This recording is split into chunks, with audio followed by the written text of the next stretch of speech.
Gaston Santander fled Venezuela and crossed into Texas in the summer of 2021, just a few months after Governor Greg Abbott launched the state-funded border security plan called Operation Lone Star. El río crucé, estaba la policía de Texas. Instead of being detained by Border Patrol agents, he was arrested by Texas state troopers. Part of Operation Lone Star involves arresting migrants for trespassing onto private property. Governor Abbott has argued these arrests would deter migrants. And when people start learning about this, they're going to stop coming across the Texas border. Gaston, you were handcuffed, arrested, charged with criminal trespassing. You spent more than a month in jail in Texas. Yo nunca había vivido ese infierno.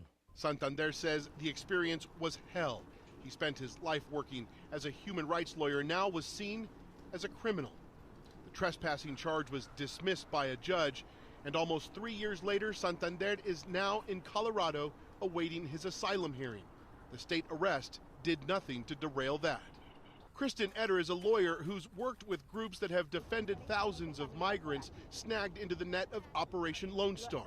Is really just a political stunt and has no real effect on immigration. The state says they've made nearly 10,000 trespassing arrests since 2021.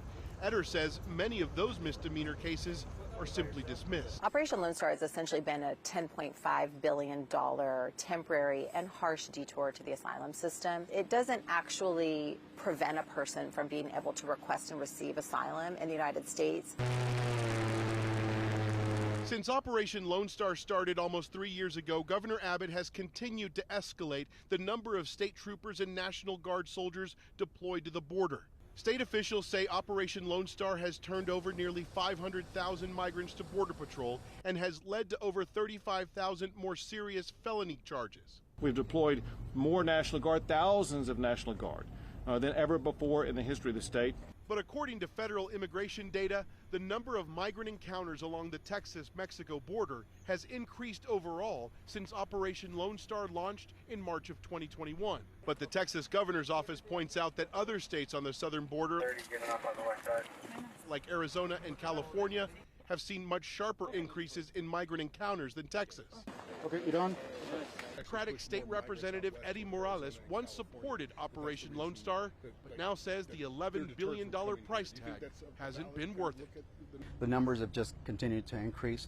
We have to answer to our Texas taxpayers. I don't think that it's enough what we're doing. As a matter of fact, it's only gotten worse. Morales represents Eagle Pass, the border city that's become the epicenter of the ongoing fight between state and federal authorities over immigration.